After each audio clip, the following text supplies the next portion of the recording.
تو اللہ میاں کا اس دنیا میں منشا یہ ہے کہ وہ فلسفہ یہ نکلا کہ نعمت ہو یا مصیبت ہو، یہ دونوں نہ انعام ہے انسان کا، انسان کے اوپر حقیقت میں، اور نہ انسان سے کوئی انتقام ہے، بلکہ یہ دونوں امتحان ہیں۔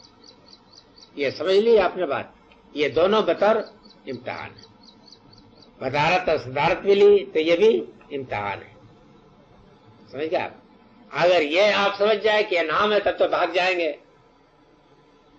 سمجھ گئے آپ؟ یہ خوراک زیادہ ہو جائے گی آپ کے لیے، پھر مان لے کیا کیا کر ڈالیں گے۔ صحیح نقطۂ نظر یہ ہے کہ آپ یہ سمجھیں کہ یہ میرا امتحان ہے، اور اسی طریقے سے اگر کوئی آزمائش پیش آئے، کوئی تکلیف پیش آئے، تو اس میں بھی آپ اپنے شان پر، اپنے وقار پر قائم رہیں، اپنے کردار کو گرنے نہ دیں، اور یہ سمجھیں کہ خدا کا امتحان ہے۔ مختصر لفظوں میں یہ ہے کہ ایک حالت جو پیش آتی ہے وہ آپ کے شکر کا امتحان ہے، اور دوسری حالت جو پیش آتی ہے وہ آپ کے صبر کا امتحان ہے۔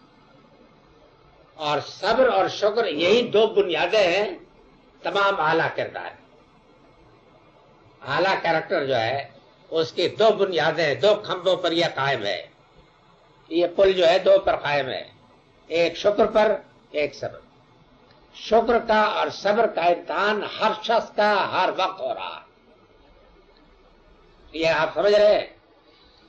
سمجھ گا؟ بچپن سے لے کے بڑھاپے تک سب ہوتا ہے، بچے بھی اس میں مبتلا ہوتے ہیں، لیکن در حقیقت اس میں امتحان ان کے بزرگوں کا، ان کے باپ ماں کا ہوتا ہے، لیکن ہر ایک کا امتحان ہر لمحہ ہر آن ہو رہا ہے شکر اور صبر۔ کیوں؟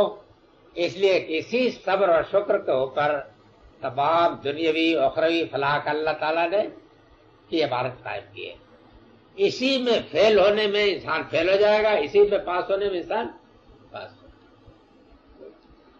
تو یا تو آپ کو کسی نعمت سے، کسی خوشی سے، کسی خوشخبری سے، کسی کامیابی سے سابقہ پیش آئے گا، یا اسی طریقے سے کسی شکست سے، کسی نامرادی سے، کسی بیماری سے، کسی نقصان سے، دنیا کے اور کسی نقصان سے سابقہ پیش آئے گا۔ یہ دونوں کے دونوں برابر امتحان ہوتے ہیں۔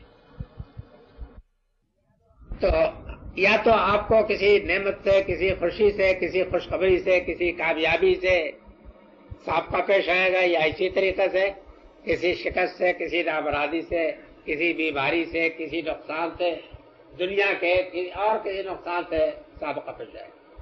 یہ دونوں کے دونوں برابر امتحان ہوتے ہیں۔ جب اچھا اب یہ معلوم ہوا کہ یہ تو سنت الہی کے تحت ہے، یہ تو سنت الہی کے تحت ہے نا، تو سنت الہی کے تحت جو ہے جو چیز ہوتی ہے تو اس کو تو ہونا چاہیے، اس کے ہونے سے تو نہیں گھبرانا چاہیے، سمجھ گئے آپ؟ اس کے ہونے سے تو نہیں گھبرانا چاہیے، تو سنت الہی ہے، یہ امتحان تو بہرحال ہوگا، یا امتحان نہ ہو، بہرحال یہ اللہ تعالیٰ کا قانون ہے کہ یہ امتحان ہوگا۔ جب اسی کے اوپر انسان کے تمام کامیابی کا انحصار ہے تو یہ امتحان تو بہرحال ہو کے رہے گا، چاہے آپ کو برا لگے یا اچھا لگے، یہ تو ہو کے رہے گا۔ اچھا، تب یہ ہے کہ امتحان پیش آیا، اس سے تو گھبرانا نہیں چاہیے، اس لیے کہ اسے تو پیش آنا ہے، یہ بات سمجھ رہے ہیں کہ نہیں؟ امتحان پیش آیا، اس سے گھبرانا نہیں چاہیے۔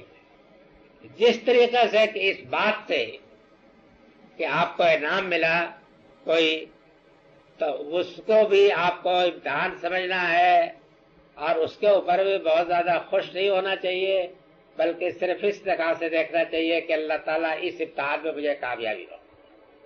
اگر مصیبت کوئی پیش آئے تو اس میں بھی گھبرانا نہیں چاہیے، بلکہ یہ خیال کرنا چاہیے، کوشش کرنی چاہیے کہ اللہ تعالیٰ مجھے اس میں کامیابی دے، یعنی میرا صبر مضبوط ہو، اور اس میں میرا شکر مضبوط ہے، یہ ہونا چاہیے۔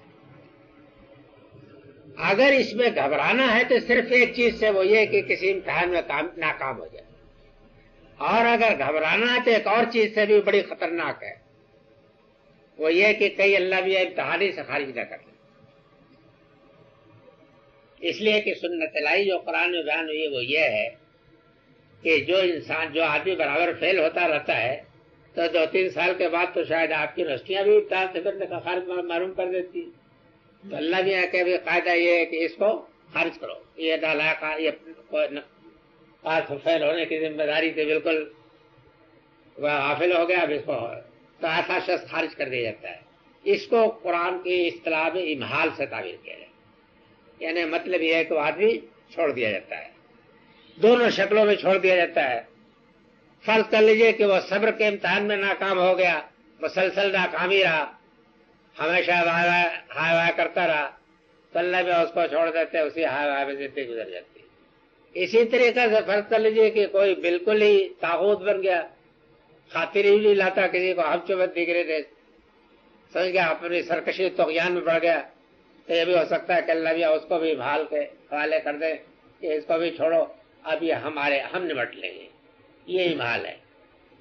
تو معلوم ہوا کہ یہ دونوں ہی چیزیں امتحان ہیں. سمجھ گیا؟ فرض کر لیجئے کہ آپ کو بشارت مل گئی کہ آپ وزیر منتخب ہو گئے، سمجھ گیا؟ آپ تو ناچنے نہیں لگی،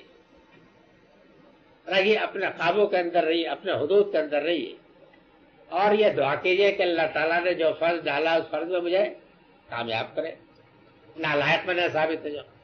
اللہ القاص اگر کوئی اور چیز بھی ہے تو اس میں بھی صابر رہیے.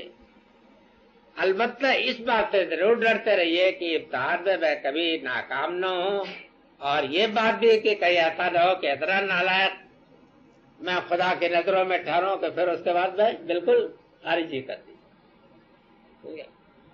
تو یہاں جو بات بتائی ہے وہ یہ ہے کہ خدا جو دنیا میں چاہتا ہے وہ یہ ہے کہ ان دونوں قسم کی چیزوں سے انسان کو آزماتا ہے. نہ کسی کو اترانا چاہیے، نہ مغرور ہونا چاہیے، نہ مایوس اور دل شکستہ ہونا چاہیے، بلکہ نعمت ملے تو اس کو شاکر بننا چاہیے، اور آزمائش سخت پیش آئے تو اس کو صابر بننا چاہیے. تب یہ ہے کہ مضبوط کردار پیدا ہوتا ہے. یہی کردار جو ہے یہ اللہ تعالیٰ کو مطلوب. اس کا نام کیا ہے وہ آگے بیان ہوگا، اس کا انعام کیا ہے وہ بھی آگے بیان ہوگا. لیکن جو کردار اللہ بھی پیدا کرنا چاہتے ہیں وہ یہ ہے.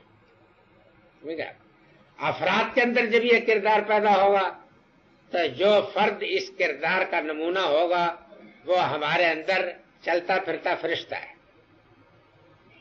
وہ انسان نہیں بلکہ انسانیت سے مافوق اس کا مقام. قوموں کے اندر جو کردار پیدا ہوگا وہ قوم خدا کے خلافت کی مستحق، خدا کے خلافت جس کو کہتے ہیں اس کی وہ مستحق ہوتی ہے. باقی رہ گیا کہ اب اس میں وہ لوگ ہیں کہ جو بہت ہی تھوڑے دلے ہیں، ذرا پیا اور بھاگ گئے، بھائی تباہی بکنے لگے، یا ذرا سے کوئی آزمائش پیش آ گئی اور ان کی کمر ٹوٹ گئی، سمجھ گئے آپ، حوصلہ ہار گئے، تمام ہر قسم کے فضولیات بکنے لگے. تو اس طریقے کے لوگ جو ہیں یہ ہمیشہ خارج ہوتے رہتے ہیں. یہ نالائق ہے، نالائق ہے، نکمے ہیں، نکمے ہیں. یہ امتحان ہر وقت ہو رہا ہے. آپ اس امتحان میں بیٹھے نہ بیٹھے، آپ بیٹھے ہوئے ہیں، نکالے جائیں گے، آپ کو خبر ہو یا نہ ہو، مگر بہرحال عاقل جانتا ہے کہ اب آپ خارج کر دیے گئے. سمجھ گیا؟ تو اس سورہ میں جس چیز کو بتایا گیا ہے وہ یہی ہے کہ خداوند تعالیٰ کے اس قانون کو، اس بہار مطلوب کو اپنے سامنے رکھو اور اس کے اوپر اپنے آپ کو ڈالو. یہ خدا تم سے چاہتا ہے. جب نعمت ملے تو کیا ہے، نہ اترانے والے اور فخر کرنے والے نہ بنے بلکہ شاکر بنے. شاکر کے معنی یہ ہے کہ نعمت کو ٹھیک اس جگہ استعمال کیا جائے کہ جس جگہ کے لیے اس کا استعمال کیا جانا خدا کو پسند ہے. اپنی قوتیں صلاحیتیں اس مقصد کے لیے استعمال کریں جس کے لیے اللہ تعالیٰ نے وہ قوتیں صلاحیتیں دی. یہ سمجھ میں یہ بات سوال نہیں پیدا ہوتا کہ یہ کون جانتا ہے کہ ہماری قوتوں صلاحیتوں کا تقاضا کیا ہے. آپ اپنی قوتوں صلاحیتوں کے تقاضے کو تو بیل بھی جانتا ہے، گدھا بھی جانتا ہے، آدمی نہیں جانتا. آدمی بھی خوب جانتا ہے کہ میری کس قوت اور کس صلاحیت کا مصرف کیا ہے. اور اگر فرض کر لیجئے کہ کوئی بلید نہیں جانتا تو پیغمبروں کے ذریعے سے اور اللہ کی کتابوں کے ذریعے سے یہی بات بتائی گئی. کہ تمہاری قوت و صلاحیت کا تقاضا کیا ہے، یعنی یہ آپ کی فطرت میں بھی رکھا ہے، یہ نہیں ہے کہ آپ نہیں اس سے واقف ہیں، آپ کے فطرت میں بھی ہے، لیکن فرض کر لیجئے کہ کسی وجہ سے آپ کو ذہول ہو گیا ہے، کسی حقیقت کی یادداشت واقع نہیں رہ گئی ہے، تو اللہ تعالیٰ نے آپ کو اندھیرے میں بھٹکنے کے لیے نہیں چھوڑا ہے، بلکہ پیغمبروں کے ذریعے سے اور اپنی کتابوں کے ذریعے سے، جیسے کہ مثلا یہ قرآن یادداری کر رہا ہے نا کہ جب نعمت پاؤ تو یہ یاد رکھو کہ یہ خدا کا امتحان ہے، تمہارے ابوجد کا کوئی حق نہیں، سمجھ گیا؟ اور اگر کوئی مصیبت پیش آئے تو یہ بھی نہیں ہے کہ خداوند تعالیٰ کیسے تم مردود و برطرد ہو گئے ہو، بلکہ یہ بھی تمہارا امتحان ہے، اس سے مقصود تمہارے صبر کا امتحان، اس سے تمہارے شکر، یہ سمجھائیں۔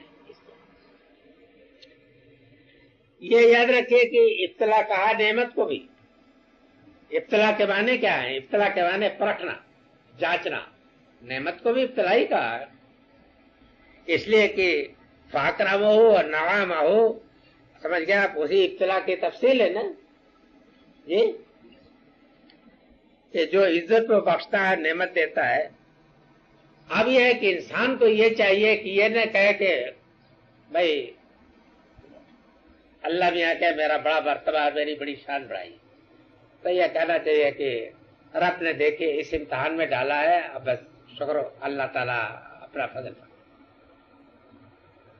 یہ آپ کو معلوم ہونا چاہیے کہ ہمارے ہاں انسانوں میں، ہماری تاریخ میں اس کی مثالیں کم نہیں ہیں۔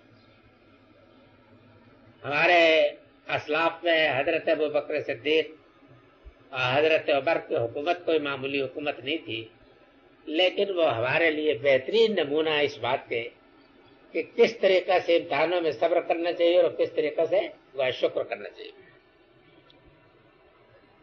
اب اس کے بعد فرمایا کہ کلا بلا تکرمون الیتیم، یعنی تمہارا یہ سوچنے کا انداز تو بالکل غلط ہے کہ نعمت ملے تو سمجھو کہ ہم چمن دیگرے نیست، اور اس کے بعد ذرا آزمائش پیدا ہو جائے تو اس کے بعد چیخنا چلانا واویلا شروع کر دیا، بالوا کواری ٹوٹ گئی، یہ طریقہ نہیں، بلکہ صحیح طریقہ کیا ہے؟ صحیح طریقہ یہ ہے کہ تم اگر یہ روش اختیار کرتے کہ جب اللہ تعالیٰ تم پر انعام کرتا، فضل کرتا، تو تم بھی دوسروں کو یعنی غریبوں، یتیموں، مسکینوں کو سہارا دیتے، طبیعت تمہارا حال کیا ہے کہ اس کے بالکل برعکس، یعنی پھر تم ان کو اپنے ظلم کی چکی میں پیسنے کے لیے ایک چکی بن جاتے، ان کے حقوق حرف کرنے کے لیے اپنی طاقت، اپنی وزارت اور اپنی صدارت کو استعمال کرتے ہو، یہ ہوتا ہے نا۔ تو اللہ بھی نے فرمایا کہ تم یہ جو طریقہ تمہارا ہے یہ طریقہ تو بالکل غلط ہے، تم اس پہلو پر نہیں غور کرتے ہو کہ پیچھے جگہ کچھ کم ہو رہی ہے۔